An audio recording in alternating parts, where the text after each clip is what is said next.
4,500 కోట్లు రాష్ట్ర ప్రభుత్వం ఖర్చు పెట్టడానికి ఆలోచిస్తుంటే, మరి ఈ రాష్ట్రంలో మధ్యతరగతి నుంచి దిగువన ఉన్న వాళ్ళందరూ కూడా వైద్య విద్యను అభ్యసించి డాక్టర్లు కావాలనేటువంటి కోరిక అడియాసలు అయిపోతున్నాయి. ఈ రాష్ట్రంలోని ఎంతో మంది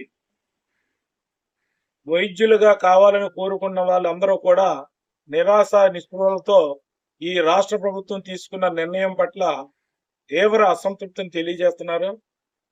ఈ 590 జీవోని వెంటనే ఉపసంహరించుకుని పేద మధ్యతరగతి విద్యార్థులపై భవిష్యత్తుకి ఎటువంటి ఆటంకం లేకుండా చేయాలని రాష్ట్ర ప్రభుత్వాన్ని కోరుతున్నాను. ప్రత్యేకించి మరి ఒక మెడికల్ కాలేజీ వచ్చిందంటే ఈ ఈ 4,500 కోట్లు పెట్టడం వల్ల సంవత్సరానికి వచ్చి ఒక 3,000 మంది ఎంబీబీఎస్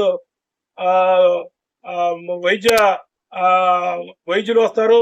అలాగే ఒక 10,000 మంది నర్సింగ్ స్టాఫ్, అలాగే కొన్ని లక్షల మంది ఈ వైద్య సేవల్ని పొందడం జరుగుతుంది. ఇది ప్రభుత్వ పరంగా ఉంటే ఈ సేవలన్నీ ఉపయోగం ఉంటుంది. అదే ప్రైవేట్కి ఇస్తే ఓ 10 మంది మాత్రమే లబ్ధి పొందుతారు. మరి కరోనా లాంటి మరి పరిస్థితి కనుక మళ్ళీ రాష్ట్రానికి వస్తే, కానీ కరోనా సమయంలో మాత్రం ఈ ప్రభుత్వ వైద్య కళాశాలలో, ప్రభుత్వ వైద్య హాస్పిటల్లే మరి పేద బడుగు వర్గాలను కాపాడటం జరిగింది. అలాగే ఆ రోజున్న ఈ ఆశా వర్కర్లు, వాలంటీర్లు లాంటి వాళ్ళే చేయటం వల్ల ఈ దిగువ జాతి ఉన్న వారందరికీ కూడా ఎంతో ఉపయోగం జరిగింది. మరి అటువంటి పరిస్థితి ఇది ప్రైవేటు వాళ్ళకి ఇవ్వటం వల్ల అటువంటి పరిస్థితి రాష్ట్రంలో మళ్ళీ ఉత్పన్నం అవుతే ఏంటని మాత్రం పాలకులు ఆలోచించాలి.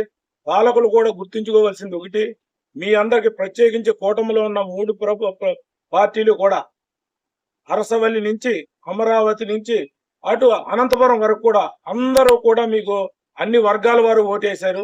అందరూ కూడా మీ మీద ఆశతో పెట్టుకున్నారు.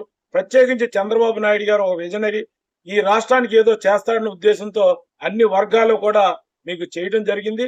అప్పుడు కూటమిలో ఉండే ప్రభుత్వాలలో ఉన్న పార్టీలే కాకుండా మరి తెలుగుదేశం పార్టీలో కొత్తగా లీడర్షిప్ ఈ మధ్యకాలంలో కొంతమంది మరి ఆ తెలుగుదేశం పార్టీలో నాయకత్వం వహిస్తున్నారు. వాళ్ళు కూడా ఆలోచించాలి.